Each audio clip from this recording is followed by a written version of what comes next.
আসসালামু আলাইকুম ওয়া রাহমাতুল্লাহি ওয়া বারাকাতুহু। আজকে দেখাবো হাটহাজারী অবস্থিত একটি মসজিদ, যেটি হচ্ছে গ্রাম অঞ্চল ভিড়ে অবস্থিত। ফরহাদাবাদ কেন্দ্রীয় জামিয়া মসজিদ বলা হয়। সেটি আহলে সুন্নাত ওয়াল জামাতের একটি অংশ। সেটি 2024 সালে অবস্থিত হয়। সেই মসজিদটি আগে নির্মাণ ছিল ছোটখাটো হিসেবে, সেটি এখন বহু বড় হিসেবে অগণিত এবং চারিপাশে রোড ঘাট এবং চারিপাশে মসজিদ আছে, কিন্তু সেটার মধ্যে কেন্দ্রীয় জামিয়া মসজিদ হচ্ছে ফরহাদাবাদের ইউনিয়ন নূর আলিমিয়া জামিয়া মসজিদ।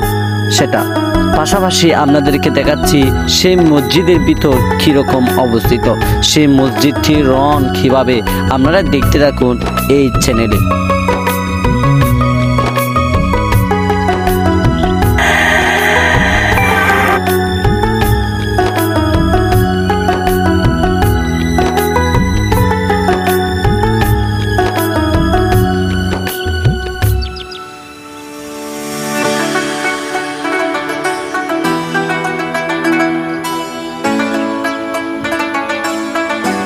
মসজিদটি বানাতে কমপক্ষে 1.5 বছর লেগেছে এবং 2 কোটি টাকা খরচ হয়েছে। সেই মসজিদটি আজও পর্যন্ত খুব সুন্দর করে রয়েছে। মসজিদের ইমাম সাহেব এবং খতিব সাহেব দুইজনে কাজ করেন এবং পাশাপাশি তার নামেতে রয়েছে ফরহাদাবাদ ইউনিয়ন, তার পাশেতে রয়েছে ফরহাদাবাদ কেন্দ্রীয় স্থাপিত একটি স্কুল।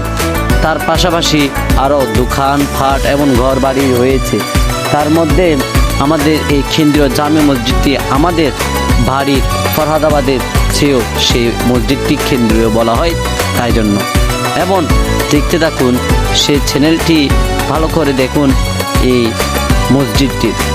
ভালো লাগলে সবাই একটু শেয়ার করে দিবেন এবং আমাদের পাশাপাশি থাকবেন।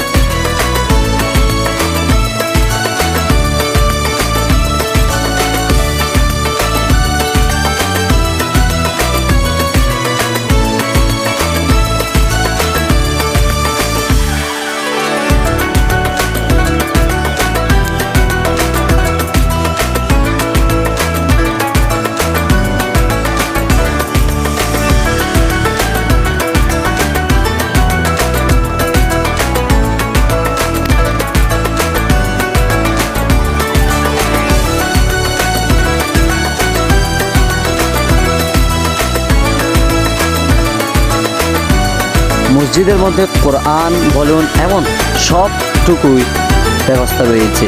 কোরআন শেখার জন্য সেখানে মক্তবা রয়েছে এবং উজু করার জন্য সবই রয়েছে, দেখুন এটি। এবং পাশাপাশি আরও গাছ ভবন এবং পাশাপাশি রয়েছে এই মাদ্রাসা, পাশাপাশি রয়েছে মসজিদের ইমাম সাহেবের রুম।